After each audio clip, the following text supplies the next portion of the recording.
Welcome to Rashmi's रसोई। प्रत्येक ठिकाणी गोपाळकाळ्याचा प्रसाद वेगवेगळ्या पद्धतीने बनवला जातो। काही ठिकाणी दही तर काही ठिकाणी दही आणि दूध। पण आज मी तुम्हाला दूध घालून गोपाळकाळ्याचा प्रसाद कसा बनवायचा ही रेसिपी दाखवणार आहे।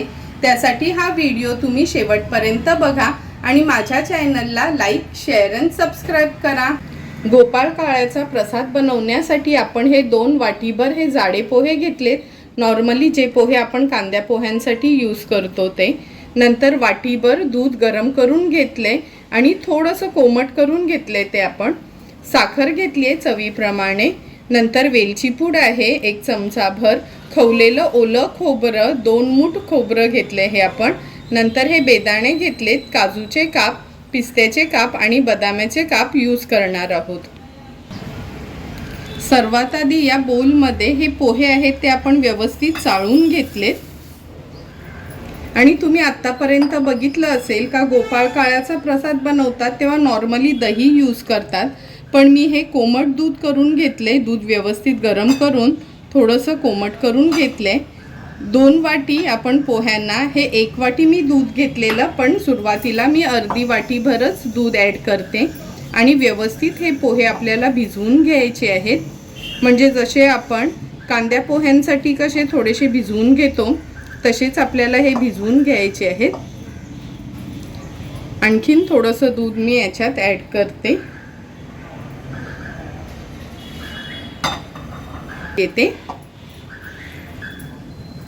दुधासोबत मी थोडीशी साय पण ॲड केली आहे, म्हणजे तापवताना जी साय येते ना वर ती पण ॲड केली आहे। आता हे पोहे आपण असेच ठेवणार आहोत 5 मिनिटासाठी, म्हणजे ते व्यवस्थित भिजले जातील। 5 मिनिटं झाले हे पोहे आपण दुधाने भिजवून ठेवलेले।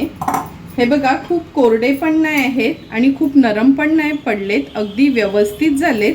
आणि वाटीभर दुधामधलं हे अगदी एवढंसच दूध बॅलन्स राहिलंय, म्हणजे 2 टेबलस्पून एवढंच दूध बॅलन्स राहिलंय।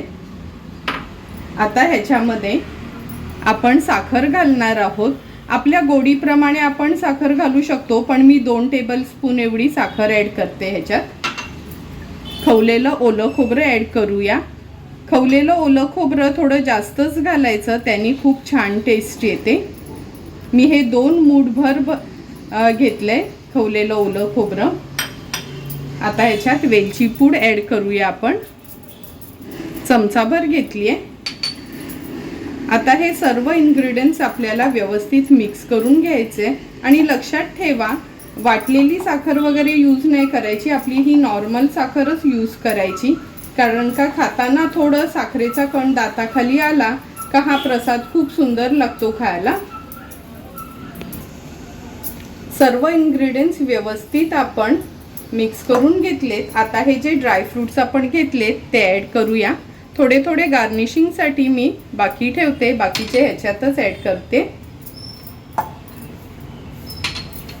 आणि ड्रायफ्रूट्स तुमच्या आवडीप्रमाणे तुम्ही कमी जास्त यूज करू शकता। आता हे पुन्हा मिक्स करून घेऊया। झटपट असा आपला गोपाळकाळ्याचा प्रसाद रेडी झालाय। आता हा रेडी झालेला प्रसाद आपण सर्विंग बोलमध्ये सर्व करणार आहोत। तुम्ही बघितलं असेल दही न घालता किती सुंदर असा आपला हा गोपाळकाळ्याचा प्रसाद रेडी झालाय। यावर्षी तुम्ही पण गोकुळाष्टमीसाठी खास मी बनवलेल्या प्रसादाची रेसिपी ट्राय करा आणि मला कमेंट करून सांगा की तुम्ही बनवलेला हा गोपाळकाळ्याचा प्रसाद कसा झालाय ते। तुम्हाला जर मी बनवलेला हा गोपाळकाळ्याच्या प्रसादाची रेसिपी आवडली असेल तर नक्की माझ्या चॅनलला तुम्ही लाईक, शेअर आणि सबस्क्राइब करा। Thank you for watching my video.